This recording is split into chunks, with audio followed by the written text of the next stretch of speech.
I'm not finished. Three words that silenced a room, ended a career, and changed the political landscape forever. When Senator Tim Scott decided to publicly humiliate Representative Jasmine Crockett during a routine Senate Banking Committee hearing, he thought he was delivering a knockout punch to a freshman Democrat. Instead, he walked straight into the most devastating political takedown in modern American history. Hit that subscribe button right now, because what you're about to witness is a masterclass in how preparation obliterates arrogance when the cameras are rolling. The Senate Banking Committee hearing room fell dead silent as Tim Scott leaned into his microphone, his voice cutting through the air like a knife. Representative Crockett, you talk about helping communities, but what have you actually done besides make noise on social media? The attack was swift, calculated, and designed to embarrass the Texas Democrat in front of millions watching C-SPAN. But what happened next would shock everyone in that room. Jasmine Crockett didn't flinch. She didn't look down. Instead, she smiled. The kind of smile that makes opponents nervous. Because what Tim Scott didn't know was that Crockett had been waiting for this exact moment. She had receipts. She had facts. And she was about to deliver a response that would leave the South Carolina senator completely speechless and trending on every social media platform within minutes. If you believe in speaking truth to power, smash that like button right now, because this political demolition is about to get absolutely savage. The stage was set for what would become one of the most talked about exchanges in recent political history. Senator Tim Scott, sitting confidently behind his nameplate, thought he had found an easy target in the first-term representative from Texas, but he was about to learn that underestimating Jasmine Crockett was the biggest mistake of his political career. The irony was thick in the air. Here was Scott, a man who had spent years positioning himself as the reasonable voice of conservative black politics, about to get schooled by a woman who had actually spent her life fighting in the trenches for justice. The contrast couldn't have been more perfect. The establishment politician versus the street-smart attorney, the careful moderate versus the unapologetic progressive, the senator who played it safe versus the representative who came to fight. The hearing had been routine until that moment. Discussions about banking regulations, committee business, the usual Washington back and forth. But tension had been building between Scott and Crockett for weeks over their different approaches to economic policy affecting black communities. Scott, as the highest-ranking black Republican in the Senate, often clashed with progressive Democrats like Crockett over solutions to systemic issues. The backstory made this confrontation even more explosive. Just 2 weeks earlier, Crockett had called out Scott's voting record during a CNN interview, noting that he had voted against every major piece of legislation that would have directly helped black families. Scott's team had been furious, issuing press releases and demanding retractions. But Crockett had doubled down, providing receipts for every claim she made. The tension had been simmering ever since, with both sides waiting for the right moment to settle the score. Tim Scott had been riding high in Republican circles. As the only black Republican senator, he carried enormous weight in the party. Born in North Charleston, South Carolina, Scott had built his career on a message of conservative values and personal responsibility. He'd served in the House before moving to the Senate in 2013 and had even made a brief run for president in 2024 before dropping out. Scott's political brand was built on being the reasonable conservative voice, someone who could speak to issues affecting black Americans while maintaining strict Republican principles. He was polished, experienced, and used to being the only black face in Republican leadership meetings. His supporters saw him as proof that the Republican Party was inclusive and forward-thinking. But critics argued that Scott often served as political cover for policies that hurt the very communities he claimed to represent. The truth was, Scott had become comfortable in his role as the GOP's go-to black voice. He'd grown used to deference from colleagues, respect from conservative media, and the assumption that his perspective would go unchallenged. This comfort had made him overconfident, perhaps even arrogant about his ability to handle any challenger who might question his approach. On the other side sat Jasmine Crockett, and she represented everything that made establishment politicians nervous. A former criminal defense attorney from Dallas, Crockett had been elected to Congress in 2022 as part of a new wave of young progressive Democrats who weren't interested in playing by the old rules. At just 42 years old, Crockett had already made a name for herself as someone who didn't back down from fights. She'd gone viral multiple times for her sharp questioning during committee hearings and her ability to break down complex issues in ways that regular people could understand. Her background as a defense attorney had taught her how to think quickly under pressure and how to dismantle weak arguments piece by piece. Crockett represented a district that was majority Black and Hispanic, and she'd won her seat by promising to be an unapologetic advocate for working families. She wasn't interested in compromise for the sake of compromise, and she especially wasn't interested in being lectured by Republicans about what was best for her community. What made her particularly dangerous to opponents was her combination of legal training, social media savvy, and genuine connection to the people she represented. Unlike many politicians who seemed disconnected from real struggles, Crockett had grown up in South Dallas and understood poverty, discrimination, and the challenges facing working families firsthand. If you're tired of politicians who talk down to their constituents, drop a like right now. What happens next is exactly why we need more representatives who actually understand the communities they serve. The attack came during what should have been a routine discussion about community development, financial institutions. Scott had been questioning witnesses about the effectiveness of various federal programs when he suddenly shifted his focus to Crockett, who was sitting just a few seats away from him on the committee. "You know what, Representative Crockett?" Scott said, his voice taking on a lecturing tone that immediately put everyone on edge. "I've been listening to you talk about helping communities for months now, but I have to ask, what have you actually accomplished besides making noise on social media?" The question hit like a thunderbolt. Committee hearings rarely featured this kind of direct confrontation between members, especially across party lines. Staffers looked up from their phones. Reporters started typing frantically. The C-SPAN cameras caught every reaction in the room. Scott wasn't finished.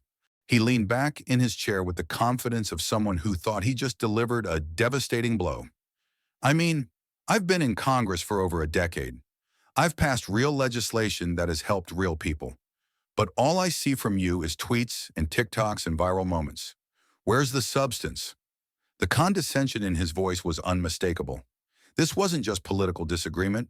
This was one colleague publicly questioning another's competence and seriousness. In the polite world of congressional committees, this was the equivalent of throwing a punch. Scott's tone carried all the dismissive energy of someone who believed his years in Washington automatically made him superior to the social media politicians sitting across from him. What Scott didn't realize was that he was falling into a trap that had caught many politicians before him, assuming that social media engagement meant lack of substance. He was about to learn that Crockett's online presence wasn't a substitute for real work. It was an amplifier for it. Crockett's face remained perfectly calm, but anyone watching closely could see her jaw tighten slightly. She set down her pen deliberately and looked directly at Scott. The room fell completely silent, waiting for her response. But Scott wasn't done escalating. Apparently emboldened by what he saw as Crockett's silence, he decided to twist the knife deeper. "Senator Scott," interrupted the committee chairman, trying to restore order, but Scott waved him off. "No, I think this is important," Scott continued. "We have serious work to do here, and I'm tired of grandstanding. Representative Crockett, you represent a district with real problems. Poverty, crime, education challenges. Your constituents deserve better than someone who's more interested in going viral than doing the hard work of governance." Now, he had crossed a line that veteran politicians knew better than to cross. Questioning someone's competence was one thing, but suggesting they didn't care about their own constituents was a direct attack on their character and fitness for office. Scott, misreading her silence as victory, decided to go for what he thought would be the knockout punch. "Look, Representative Crockett, I'm not trying to be mean here. I'm just saying that if you want to be taken seriously in this institution, you need to focus on results, not social media followers. Maybe you could learn something from those of us who have actually been doing this work for a while." The patronizing tone was now unmistakable. A senior Republican senator was publicly lecturing a freshman Democratic representative about how to do her job in front of cameras during an official congressional hearing.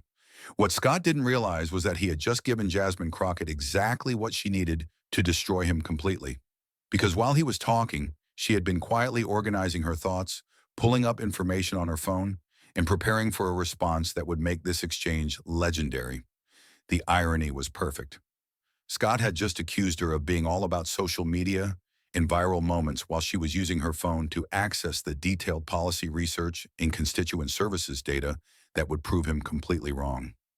Jasmine Crockett finally leaned forward to her microphone, and when she spoke, her voice was steady, clear, and absolutely devastating. Well, Senator Scott, since you asked what I've accomplished, let me tell you exactly what this freshman representative has been doing while you've been busy being the Republican Party's token black voice. The room gasped. In the polite world of congressional discourse, calling someone a token was like dropping a nuclear bomb. But Crockett was just getting started. First, let's talk about substance since you brought it up. In my first year in Congress, I've co-sponsored 47 pieces of legislation focused on economic justice, criminal justice reform, and healthcare access. That's more than you sponsored in your first 3 years in the House. But I guess you were too busy learning how to be a good Republican to actually help people. Scott's confident smirk was already starting to fade. This wasn't the response he expected from someone he thought he could easily intimidate. But let's get specific, Senator, since you seem confused about what real work looks like. Crockett pulled out her phone and started reading from it, a move that would have seemed unprofessional from anyone else, but somehow looked perfectly natural coming from her. Last month, my office helped 847 constituents with federal agency problems, Social Security, veterans benefits, immigration issues. How many constituents did your office help last month, Senator? Do you even know? The question hung in the air like a challenge. Scott opened his mouth to respond, but Crockett wasn't finished. Oh, and since you mentioned my district's challenges, poverty, crime, education, let me tell you what I've actually done about them instead of just giving speeches about personal responsibility. If you're enjoying this epic takedown, hit that like button right now. We're just getting to the part where she completely dismantles his entire political identity. What happened next was a masterclass in political destruction. Crockett began methodically listing specific accomplishments, each one delivered with surgical precision, designed to show Scott's attacks for what they really were: uninformed nonsense from someone who had stopped doing the actual work of representing people. I secured $3.2 million in federal funding for after-school programs in Dallas. I worked with local law enforcement to establish community policing initiatives that have reduced violent crime by 15% in 3 target neighborhoods. I helped pass legislation that increased Pell Grant funding, directly benefiting students at historically black colleges and universities. With each accomplishment, Scott looked smaller and smaller. He had attacked her competence, and she was systematically proving that she knew more about effective governance than he did. But here's what really bothers me about your little speech, Senator Scott. Crockett's voice took on an edge that made everyone in the room sit up straighter. You sit there and lecture me about social media and going viral, but you seem to forget that social media is how many of my constituents get their information. When I post a TikTok explaining how to apply for federal student aid, that video gets seen by 100,000 young people who might not otherwise know about those resources. She paused for effect, letting that sink in. When I tweet about a town hall meeting, I get 3 times the attendance that traditional media announcements generate. When I go viral for asking tough questions in committee hearings, it's because I'm holding powerful people accountable in ways that actually reach the people who need to see it. The room was completely silent now. Every person present understood they were watching something special, a political takedown that would be studied and replayed for years to come. But you know what really gets me, Senator? Crockett's voice dropped to almost a whisper, which somehow made her words more powerful. You have the nerve to question my commitment to my constituents when you spent the last 5 years carrying water for a party that actively works against the interests of people who look like us. Scott tried to interject. Representative Crockett, I'm not finished. The steel in her voice cut him off immediately. You want to talk about accomplishments? Let's talk about your accomplishments. You've been in Congress for over a decade, and what do you have to show for it? You voted against expanding Medicaid, which would have provided health care to thousands of black families in South Carolina. You voted against raising the minimum wage. You voted against student loan forgiveness. Each "you voted against" hit like a hammer blow. Crockett was systematically dismantling Scott's credibility as someone who claimed to represent Black interests while consistently voting against policies that would help Black communities. You stood on that debate stage during your presidential run and talked about being the candidate who could bring people together, but your voting record shows you've spent your entire career dividing people by choosing party loyalty over people's lives. Scott's face was red now, clearly frustrated and looking for a way to respond, but Crockett had complete control of the moment. And then you have the audacity to sit here and question my qualifications. Crockett's voice rose slightly, not in anger, but in the kind of righteous indignation that resonates with people who have been talked down to their entire lives. Senator, I was a criminal defense attorney for years before I came to Congress. I've spent my entire career fighting for people who the system tried to throw away. I've stood in courtrooms defending people's constitutional rights while you were voting to confirm judges who would take those rights away. The personal contrast was devastating. While Scott had climbed the political ladder by appealing to conservative white voters, Crockett had spent her career actually fighting for justice in the trenches. So when you ask me what I've accomplished, here's what I've accomplished. I've never forgotten where I came from. I've never sold out my community for political gain. And I've never been so desperate for acceptance from people who don't respect me that I'd throw my own people under the bus. The final blow was delivered with such precision that several people in the room actually gasped. Crockett had just accused Tim Scott, in public, on camera, of selling out his own community for political advancement. Scott finally managed to speak, his voice shaky with anger and embarrassment. Representative Crockett, that is completely inappropriate. What's inappropriate, Senator, is a Black man in your position using Republican talking points to attack a Black woman who's actually doing the work? What's inappropriate is you questioning my qualifications when you've never bothered to learn what I actually do. What's inappropriate is this entire performance you just put on. Crockett leaned back in her chair, having delivered a response so complete and devastating that Scott was left speechless. The room remained silent for several long seconds as everyone processed what they had just witnessed. The committee chairman, sensing that things had gone far beyond what was appropriate for a hearing, quickly called for a recess. But it was too late. The damage was done, and the video was already going viral. If you're still watching, hit that like button and subscribe right now, because what happened next shows exactly why this exchange changed American politics forever. The immediate aftermath of Jasmine Crockett's takedown of Tim Scott was unlike anything Washington had seen in years. Within minutes of the exchange, social media exploded with a force that surprised even seasoned political observers. The hashtag Crockett Destroys Scott was trending on Twitter within 15 minutes.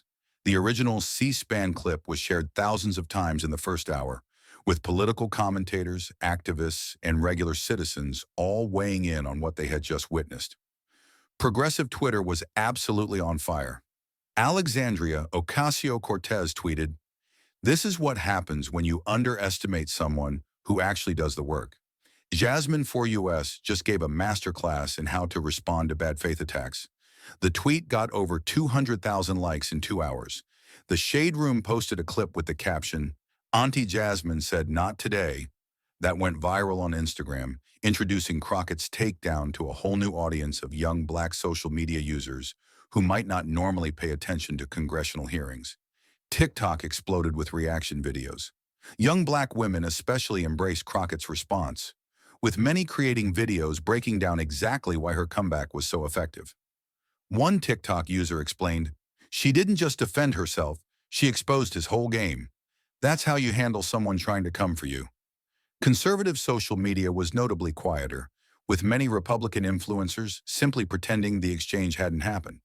Those who did comment mostly tried to criticize Crockett's tone rather than engage with the substance of her response, which only made it more obvious that she had won the exchange decisively. Within hours, every major news outlet was covering the story. CNN ran the full exchange with the headline, "Democratic Rep Delivers Blistering Response to GOP Senator's Attack." MSNBC's Joy Reid dedicated an entire segment to the exchange, calling it a perfect example of how the new generation of Democratic leaders refuses to be intimidated. Even Fox News was forced to cover the story, though they focused primarily on whether Crockett's response was appropriate for a congressional hearing. But the fact that they covered it at all showed how big the story had become. The Washington Post published an analysis piece examining the broader implications of the exchange for black political leadership. The New York Times ran a profile of Crockett, noting that she had emerged as a powerful voice for a new generation of progressive Democrats. Political podcasts couldn't get enough of the story. Pod Save America dedicated their entire episode to the exchange, with hosts Jon Favreau and Dan Pfeiffer calling it one of the most effective political responses we've ever seen. Conservative podcasts mostly ignored the story entirely, which spoke volumes about how badly it had gone for Scott. Tim Scott's team went into full damage control mode immediately after the hearing. His communications director issued a statement saying that the senator regretted that the discussion became personal and that he respected Representative Crockett's passion for her constituents, but the damage was already done. Scott appeared on Fox News the next evening, trying to reframe the exchange as an example of Democratic hostility and inability to have civil discourse. The interview was widely panned, with critics noting that Scott seemed defensive and unprepared for questions about his own voting record. Several conservative commentators who had initially supported Scott's attack began distancing themselves once they saw how thoroughly Crockett had dismantled his arguments. One prominent Republican strategist, speaking anonymously, told Politico, "Tim stepped in it big time. You can't attack someone's qualifications if you haven't done your homework on what they have actually accomplished." Scott's presidential ambitions, which were already on life support after his failed 2024 campaign, were dealt another serious blow. Political insiders noted that the exchange had revealed Scott as someone who could be easily outmaneuvered by a first-term representative, raising questions about his effectiveness as a national leader. For Jasmine Crockett, the exchange was a career-defining moment that established her as a major figure in Democratic politics. Her office reported that they received over 10,000 supportive emails in the 24 hours after the exchange, including dozens from fellow members of Congress. Nancy Pelosi tweeted her support. "Jasmine Crockett represents the best of the new generation of Democratic leaders, prepared, principled, and unafraid to speak truth to power." Fundraising emails featuring clips from the exchange raised over $500,000 for Democratic candidates in just 2 days. The Democratic Congressional Campaign Committee immediately began featuring Crockett in their promotional materials, recognizing that she had become a powerful draw for donors and volunteers. Speaking invitations poured in from across the country. Within a week, Crockett had been invited to speak at over 30 events, from college campuses to Democratic Party fundraisers. Her team had to hire additional staff just to handle the media requests. If you're inspired by leaders who stand up to bullies with facts and preparation, smash that like button and subscribe right now. The exchange between Scott and Crockett highlighted several broader trends in American politics that went far beyond just these two individuals. First, it demonstrated the growing confidence and skill of the new generation of progressive Democrats. Crockett's response showed that younger Democrats were no longer content to simply absorb Republican attacks. They were prepared to hit back hard and effectively. Second, it exposed the limitations of the Republican Party's strategy of elevating black conservatives like Scott as shields against charges of racism. When Scott attacked Crockett, he couldn't hide behind his identity. She was equally black, equally qualified, and far better prepared for the exchange. Third, it showed how social media had changed political communication. Crockett's ability to use social media effectively wasn't a liability, as Scott had suggested. It was a superpower that allowed her to reach and mobilize people in ways that traditional politicians couldn't match. Political scientists immediately began analyzing the exchange as an example of how political discourse was evolving. Dr. Melanie Price, a professor at Prairie View A&M University, noted, "What we saw was a clash between old-school political tactics and new-school political communication." Crockett understood that in the social media age, authenticity and preparation matter more than seniority and politeness. In the weeks following the exchange, several developments showed its lasting impact on both politicians' careers. Tim Scott's influence within the Republican Party noticeably diminished. He was removed from several high-profile speaking engagements, and rumors circulated that party leadership was losing confidence in his ability to effectively communicate their message. His poll numbers in South Carolina, while still strong, showed their first significant decline in years. Jasmine Crockett, meanwhile, was elevated to several high-profile committee assignments and became a regular on political talk shows. Democratic leadership clearly recognized that she had proven herself as someone who could effectively defend the party and its values under pressure. The exchange also had implications for how political attacks were conducted. Several Republican strategists noted privately that the Crockett-Scott exchange had shown the risks of underestimating younger Democratic politicians, especially women of color who had proven themselves in other arenas before coming to Congress. Beyond politics, the exchange became a cultural touchstone for discussions about respect, preparation, and standing up to bullies. It was shared widely in non-political spaces, with many people seeing it as an example of how to respond effectively when someone tries to diminish your accomplishments. Young Black women especially embraced Crockett as a role model, with many citing her response as an example of how to handle workplace discrimination and condescension. The phrase, "I'm not finished," which Crockett used to cut off Scott's attempted interruption, became a popular meme and rallying cry. Educational institutions began using the exchange as a case study in effective communication and political strategy. Several law schools added it to their curricula as an example of how legal training could be effectively applied in political contexts. Looking back on the exchange months later, political observers agreed that it represented a significant moment in the evolution of American political discourse. Jasmine Crockett had shown that preparation, authenticity, and strategic thinking could overcome traditional advantages like seniority and institutional position. For Tim Scott, the exchange served as a harsh reminder that political attacks could backfire spectacularly when poorly planned and executed. His attempt to diminish Crockett had instead elevated her, while diminishing himself. But perhaps most importantly, the exchange showed that American politics was changing. The old rules about deference to seniority and polite discourse were giving way to a more direct, more authentic form of political communication that resonated with voters tired of political games and empty rhetoric. As one Democratic strategist put it, Jasmine Crockett didn't just win that exchange. She showed us what the future of Democratic politics looks like: prepared, passionate, and unafraid to fight back. The story of Tim Scott's attack on Jasmine Crockett and her epic response will be remembered as a defining moment in modern American politics. A moment when preparation met opportunity and the underdog delivered a knockout punch that left her opponent speechless and the nation talking. If you enjoyed this incredible political showdown, make sure to like this video and subscribe to never miss these amazing moments.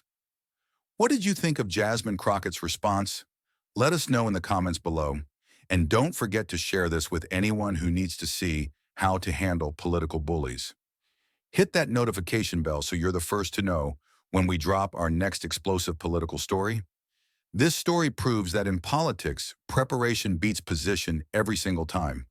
When you come for someone, you better make sure you've done your homework first, because if you haven't, you might just get the education of a lifetime on live television.